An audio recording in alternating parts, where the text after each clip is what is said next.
شروع اللہ کا نام لے کر جو بڑا مہربان نہایت رحم والا ہے۔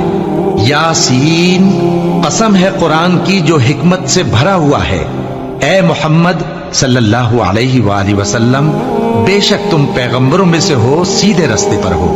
یہ قرآن غالب و مہربان کا نازل کیا ہوا ہے تاکہ تم ان لوگوں کو جن کے باپ دادا کو خبردار نہیں کیا گیا تھا خبردار کر دو کہ وہ غفلت میں پڑے ہوئے ہیں۔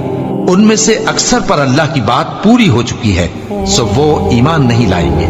ہم نے ان کی گردنوں میں طوق ڈال رکھے ہیں اور وہ ٹھوڑیوں تک پھنسے ہوئے ہیں، تو ان کی گردنیں اکڑی ہوئی ہیں، اور ہم نے ان کے آگے بھی دیوار بنا دی اور ان کے پیچھے بھی، پھر ان پر پردہ ڈال دیا تو یہ دیکھ نہیں سکتے۔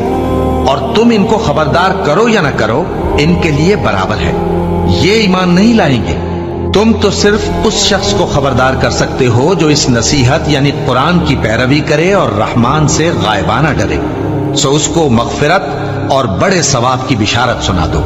بے شک ہم مردوں کو زندہ کریں گے، اور جو کچھ وہ آگے بھیج چکے اور جو ان کے نشان پیچھے رہ گئے ہم ان کو قلم بند کر لیتے ہیں، اور ہر چیز کو ہم نے کتاب روشن یعنی لوح محفوظ میں لکھ رکھا ہے۔ اور ان سے گاؤں والوں کا قصہ بیان کرو جب ان کے پاس پیغمبر آئے، یعنی جب ہم نے ان کی طرف 2 پیغمبر بھیجے تو انہوں نے ان کو جھٹلایا، پھر ہم نے تیسرے سے تقویت دی تو انہوں نے کہا کہ ہم تمہاری طرف پیغمبر ہو کر آئے ہیں۔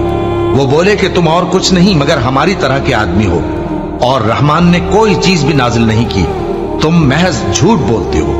انہوں نے کہا کہ ہمارا پروردگار جانتا ہے کہ ہم تمہاری طرف پیغام دے کر بھیجے گئے ہیں، اور ہمارے ذمے تو صاف صاف پیغام پہنچا دینا ہے اور بس۔